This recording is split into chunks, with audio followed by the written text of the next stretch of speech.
Hello and welcome to the Scotland Rugby News podcast as we look back at Saturday's victory in Wales. I'm joined by our editor Gavin Harper, who was in Wales. How was it? It was good. It was apart from a frantic second half and a few match report rewrites. It was really good. Great to be there, and I kind of had a sneaky feeling that Scotland might do it, but obviously not in the fashion that they ended up hanging on to a 27-point lead.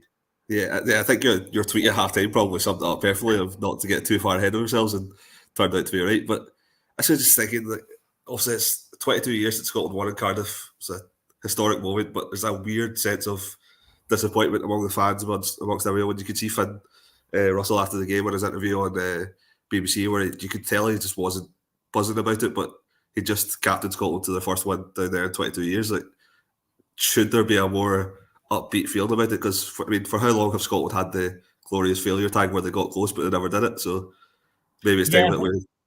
I think it's a good point. I think it would be really easy to overlook the fact that we actually Scotland did win in Cardiff. They got that monkey off their back, if it as it were, and they can now add Cardiff. This team can add Cardiff to the win in Twickenham, the win in Paris, and they're really they've now only got Dublin, where they've not won in a long number of years. And I think it is an interesting one because there is such a sense of disappointment, frustration, but that obviously comes from being in such a commanding position. 3 tries, 27 points. I think everybody thought it could be 50 at the start of the second half, and then to finish the game with no try bonus and hanging on. I can understand why fans are disappointed, but I think the positive to take from it, and that was very much the message from the players and from Gregor Townsend after the game, is the positive has to be that team found a way to win, and on another day, they could quite easily have lost that. I think it's a fair point, and it just was crazy that second half. I mean, they started so well, got that try, and at that point you thought, well, there's no chance Wales do anything here. But then all of a sudden, again, a bit of ill discipline came into things. Just nothing seemed to be going right for them. And then also when that Welsh crowd gets behind them, it fires them right up as well. So as much as it is disappointing, it's frustrating. You have to give a lot of credit to Wales as well for how they fought back. I think a lot of people would have expected them just to sort of roll over at that point when it's such a young squad. There's a lot of new players in it, but I think after the game, Finn kind of spoke about complacency and it being a big learning curve. I think that's probably a fair point. That is a big learning curve for him as a captain and the squad in general. Yeah, absolutely. I think they'll obviously take an awful lot from it in terms of how they can be better. I think the penalty count was appalling, and the two yellow cards. The two yellow cards didn't help, but they obviously weren't the sole reason that Wales got back into the game. I thought, credit to him, Warren Gatland held his hand up and said that it was probably the worst 40 minutes of his whole coaching career, that first half. And, he reacted. He made changes. He was forced to bring Johan Lloyd off the bench. He changed the hooker and he brought Thomas Williams on at scrum half, and he made a huge difference. I was surprised he didn't get man of the match because I think the impact he made off the bench was outstanding, and Wales really dragged themselves back into the game and made it a contest. And it was a strange old game. It was probably one of the strangest games I've ever been at, and I would liken it to obviously the game in Cardiff in 2010, but the Calcutta Cup game in Twickenham in 2019, where England run riot in the first half. Stuart McInally scored just before half time, and then Scotland were transformed in the second half. This time it was, Wales just looked a complete. Once they scored once, there was absolutely no stopping them. And in comparison to the relative quiet inside the Principality in the first half, you could not hear yourself think in that second half. With every try, the crowd just grew and grew and grew, and yeah, I think in that atmosphere as well, Scotland will take an awful lot of heart from the fact that they kind of ground out a win. And I think the other thing from this Scotland team is that they've won games where they've played great rugby and they've been in front, but they very rarely have found a way to see out a really tight game. You know, maybe a couple of times, maybe once against France a couple of years ago, but you know that I think will really please them. And actually, the introduction of some of the guys off the bench from Scotland late on, you know, Elliot Miller-Mills and Alec Hepburn, and I actually thought George Horne when he came on did everything that everybody associates with Ali Price. Yeah. He helped Finn Russell to slow the game right down, and there was just a control there that had gone away from Scotland for the first 35 minutes of that 35 minutes before. Yeah, definitely. It's an old cliche, but it really was just a game of two halves. I mean, I spoke to you about this. I think I was obviously doing the player ratings for the website. It was so hard to actually do them because nobody played the exact same throughout. So at half time, I was thinking, Finn Russell's on here for a 9 at least. And then all of a sudden, not saying he was bad in the second half, but it was just like because the standard of the whole team just dropped down. It was just like, can't do that. And it was just like, it was so hard to really sort of judge how players played throughout the game because it was so all over the place. Yeah, I think, and that'll be a concern. You know, both from the aspect of the discipline was just they gave away far too many penalties, but Scotland also didn't have enough ball in that second half. They just needed to hang on to the ball for 5 minutes and just try and see out a period where they quelled the crowd, they got themselves back into the game, but you know, as well as the discipline, the game management was poor, and Finn has to take some of the responsibility on that. You know, he's the general when everything goes well, so he has to shoulder some of the responsibility, and so does Ben White.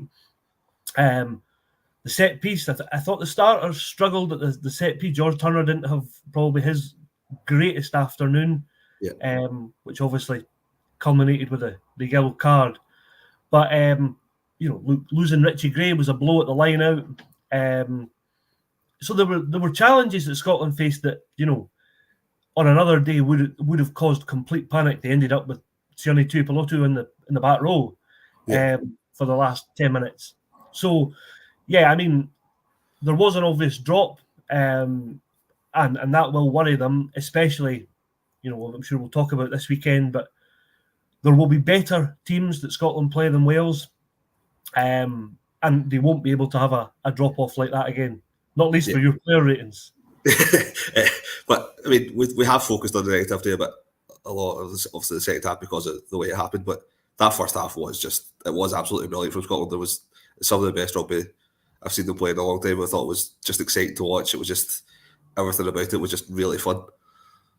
Yeah, I thought, and I wrote this after the game, when you win the gain line, it makes your life so much easier. And Sione Tuipulotu did that, Matt Fagerson helped, but the defensive effort to really stop Wales. You know, there was a stat at half time, Scotland had 125 metres made post contact, and Wales had something like 60. And that just shows if you win the gain line, and Scotland in the first half, when, you know, particularly when Richie Gray was on, had relative success at the set piece, the line out went well, and then, you know, you could just the tide of that turned in the second half. But when Scotland were on the front foot, Finn Russell looked like he had an armchair ride and was pulling the strings, and it just, I don't think many Scotland fans would have anticipated the first half being so comfortable. Yeah.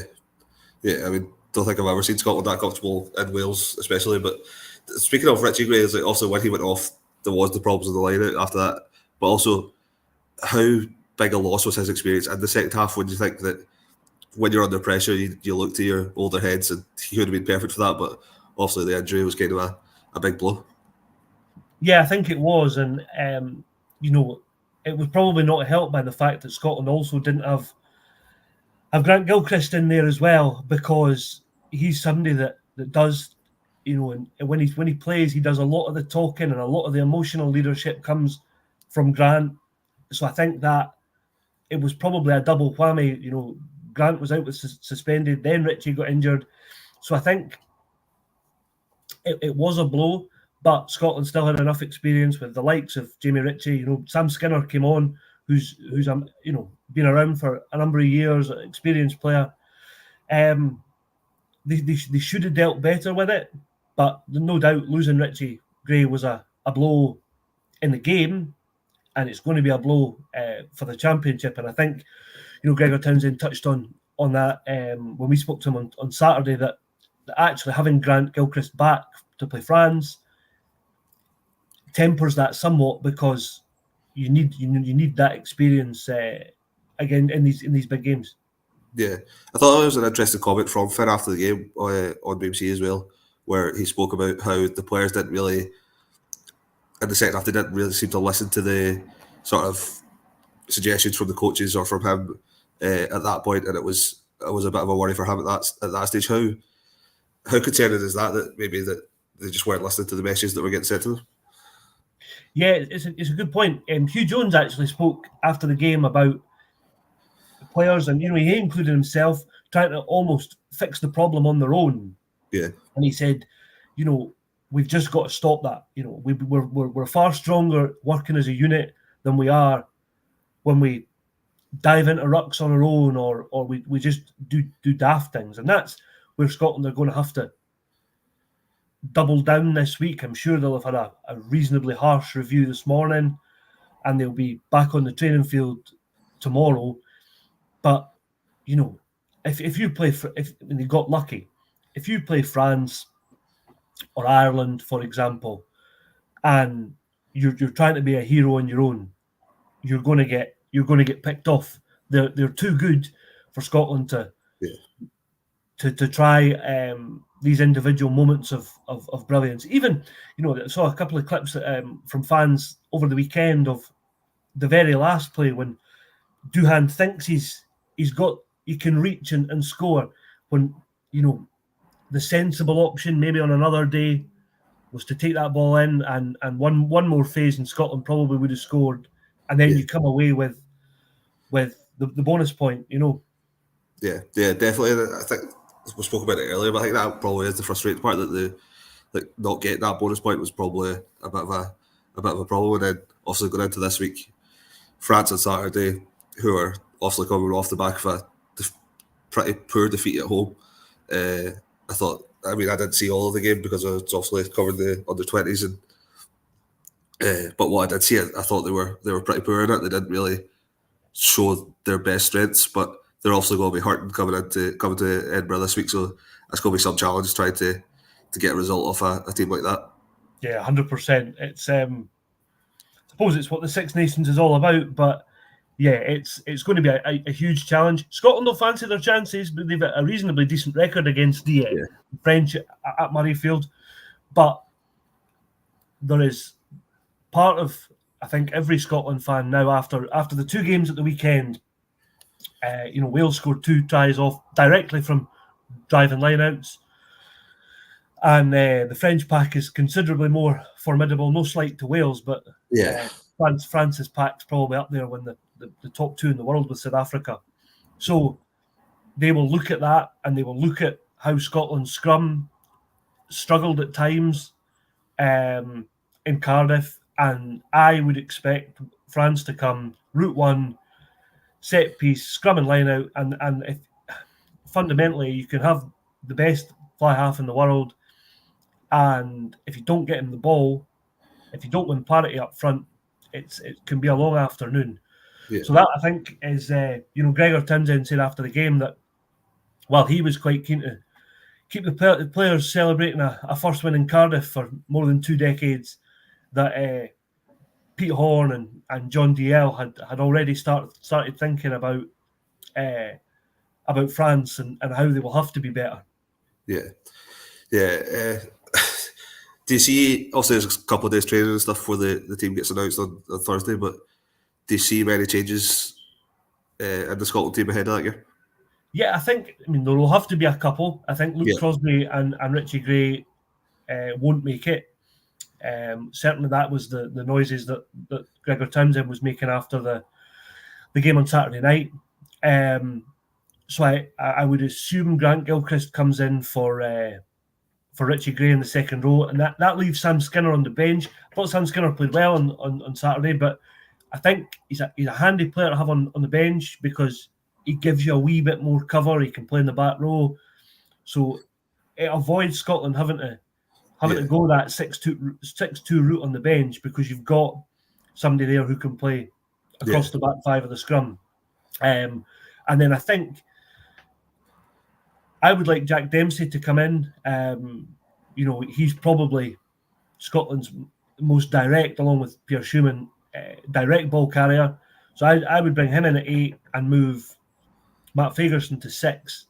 And Rory Darge could well come back in at 7. And that's something that I think Gregor Townsend will mull over a fair bit because Scotland didn't really have a threat on the ground on Saturday. Tommy Reffel won a load of turnovers, especially in that second half. And some of Scotland's contact work was pretty subpar. But I think against a huge France pack, having that jackal specialist like a Rory Darge, it might not be a bad option. I expect there to be a squad update from Scotland this afternoon, and I wouldn't be surprised if somebody like Hamish Watson came into the training squad if the injury to Luke Crosby is a wee bit more significant. Yeah. And the other thing I was going to mention there, also we spoke about it earlier, or we spoke about it the other day you spoke about the split on the bench. Obviously Ben Healy was unused on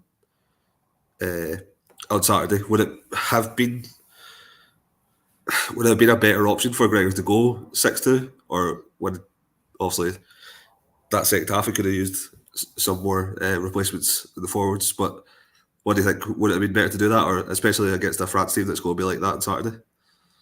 It's definitely worth thinking about. The thing that I think will put Gregor Townsend off is we're talking about 6-2. We're going to talk about 6 forwards in a minute, but I'm going to talk about fullback. I think if Blair Kinghorn had been in the team, I think it gives Scotland a lot more comfort that they've got somebody who has played 10 at international level. If Finn Russell was to get injured and we went 6-2 with the current squad, you would be asking somebody to step in to a completely unknown position at that level.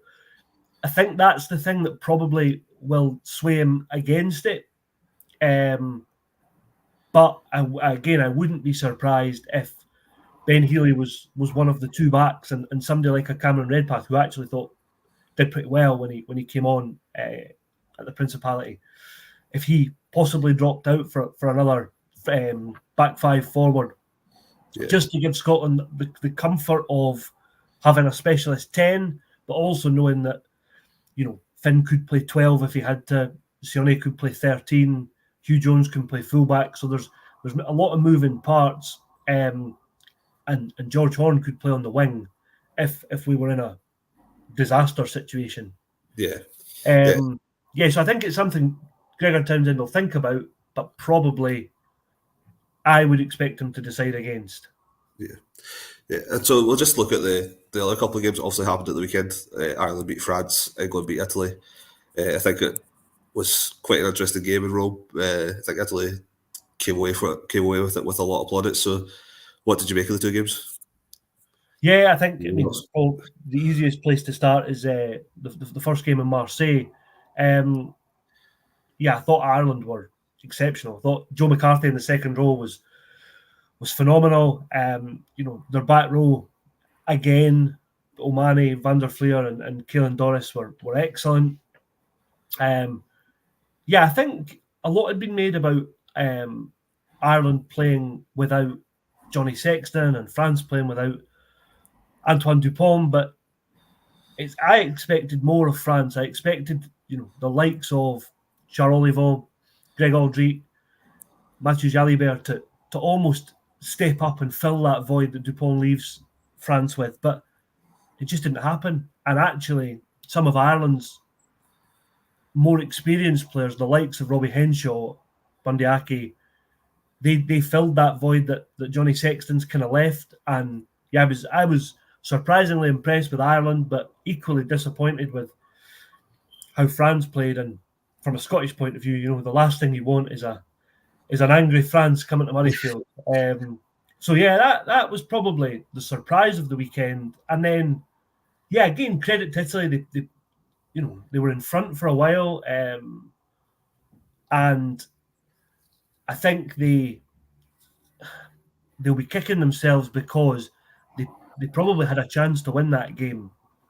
But England just too strong in the end, and probably that wee bit more experience. And I actually think one of the things that counts against the Italians is they just, even if they're in front with 20 minutes, 30 minutes to go, they just don't have that test match experience of seeing games out.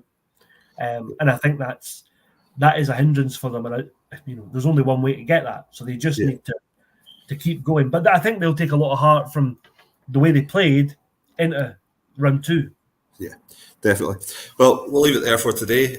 Also, you can subscribe to the website by going on to scotlandrugbynews.co.uk/subscribe.